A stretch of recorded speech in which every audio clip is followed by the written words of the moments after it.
écoutez Europe 1, il est 11h30. Le journal de la santé avec Anne Le Gall. À la une de l'actualité, les autorités françaises se penchent sur les dangers de la consommation des insectes.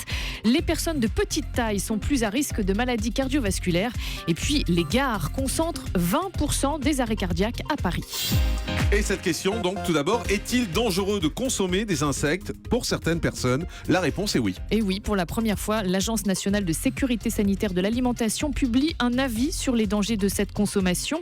Elle se développe en France depuis 3 ans. Elle est très répandue en Afrique, en Asie et en Amérique latine. Alors, quels sont les risques pour la santé? Voici les réponses avec Mélanie Gomez d'Europe 1. Le principal danger pointé du doigt par les autorités, c'est le risque allergique. Concrètement, c'est peu connu, mais les sauterelles ou les criquets, par exemple, peuvent contenir des allergènes identiques à ceux des acariens ou des crustacés et des mollusques. Du coup, pour les allergiques, mieux vaut éviter d'en consommer.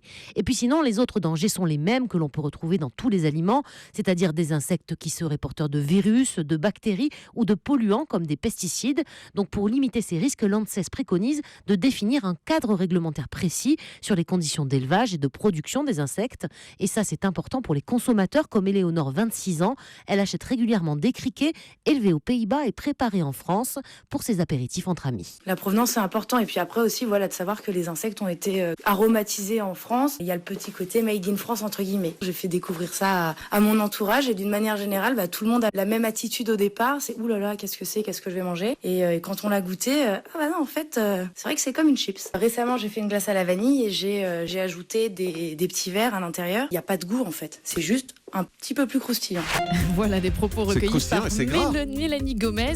Alors justement, Mélanie nous a rapporté 2 boîtes pour la dégustation, donc je tiens à votre disposition le criquet aux tomates séchées et ça j'ai goûté tout à l'heure, c'est voilà, pas bon. et le verre ail et fines herbes. Ouais, le criquet c'est pas bon parce qu'on a les ailes. Alors, allons-y pour les On verres. a les ailes qui restent. Ça c'est un Julie, verre. le criquet. C'est tout petit, un petit tu veux verre. goûter le criquet? Non. Parce que ce sont des produits gras en fait. J'ai remarqué la composition de ces produits. Il y a plein de graisse, il y a plein de sel. En fait, c'est comme du produit frit, gras, salé quoi. Pas mauvais. Jean-Marc? Oh, mangez pas. Mais vas-y, mais tout est bon pour vous, Jean-Marc. Non, mais c'est pas mauvais. Non. Allez, les personnes, non pas du tout. Une équipe de chirurgiens françaises récompensée par la Fondation des Gueules Cassées. Cette équipe de l'hôpital Marie-Lannelongue dans les Hauts-de-Seine est celle qui a réalisé la première greffe de trachée au monde. C'était il y a 10 ans et à ce titre, elle doit recevoir un prix de 50 000 €. On peut lire dans le journal Le Parisien aujourd'hui le portrait de Patrick, le second patient à avoir pu bénéficier de cette opération. Sa trachée qui était obstruée par une tumeur a été reconstituée avec ses propres tissus provenant de la peau de son avant-bras.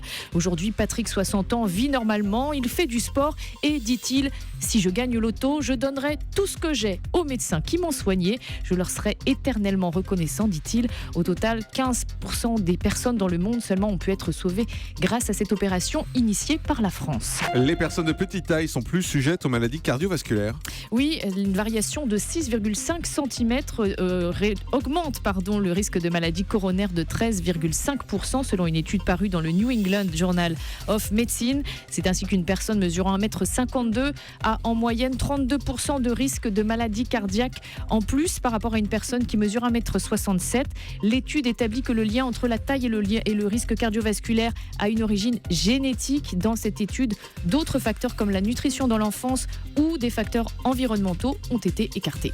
Et puis cette étude surprenante, les gares concentrent 20% des arrêts cardiaques à Paris. Voilà, ça veut dire que si vous faites un arrêt cardiaque sur la voie publique à Paris, dans un cas sur 5, cela risque d'arriver dans une gare. D'après une étude de l'INSERM, il y a 5 fois plus d'arrêts cardiaques donc, dans les gares qu'à Notre-Dame, au Louvre ou au Parc des Expositions par exemple. Les gares sont en effet des zones de passage et des zones de stress, nous précisent les auteurs de l'étude, qui militent donc pour que l'on renforce la présence de défibrillateurs automatiques dans ces endroits. Cela pourrait sauver 15 000 vies par an. Le salon des seniors ouvre aujourd'hui, Porte de Versailles à Paris. On y découvre des tas de robots. Voilà, ce salon, c'est l'occasion de faire le point sur tout ce qui peut améliorer le quotidien des plus de 60 ans. Il y a notamment de plus en plus d'objets high-tech et François Geffrier est allé se promener dans les allées du salon et il est tombé sur un robot conçu pour aider les personnes âgées. On nous les promet depuis des années, les robots vont arriver et en premier chez les seniors. Et oui, parce qu'ils peuvent veiller sur eux jour et nuit et ils coûtent moins cher qu'un auxiliaire de vie, 500 € par exemple pour Buddy, un robot conçu par la société de Rodolphe Hasselwander. Le robot va apprendre au fur et à mesure des moments qu'il partage avec la personne âgée ses habitudes et va pouvoir en déduire qu'à tel moment, c'est pas normal que la personne ne bouge pas pendant 2-3 heures alors que c'est pas l'heure de la sieste, etc. À ce moment-là, le robot alerte les proches qui peuvent voir la personne à distance et lui parler comme s'ils étaient à côté. Dans la vie de tous les jours, ce robot fait la conversation, il vous apporte vos médicaments, il vous apporte la télécommande, ce qui est appréciable quand on n'est plus très mobile. Et le chiffre du jour, c'est 20. 20% des Français, 1 sur 5, pratiquent le running, dont 53% de femmes. Le quotidien gratuit Direct Matin se consacre aujourd'hui tout un dossier à cette pratique sportive. Allez, c'est l'occasion de faire un petit quiz. Combien de participants y aura-t-il à l'édition 2015 du marathon de Paris dimanche? 10 000, 30 000 ou 50 000? Aucune idée. 30 000. 50 000, exactement. C'est un record. Tous les combien de temps faut-il changer ses chaussures? 300 km, 500 km, 800 km? 500 300. 800, ce qui fait à peu on peut le près garder longtemps, tous c'est les bien. ans. Ouais, ça fait une fois par an pour quelqu'un qui court 20 km par semaine. Voilà, on va s'arrêter là. Merci, Anne Le Gall, merci. C'est bon les petits verres que vous m'avez donné à manger, c'est bon. Ah mais oui, Je vous les range. mais ça remonte après, non? Ah, j'ai pas fait le test. Allez, J'ai pas mangé assez.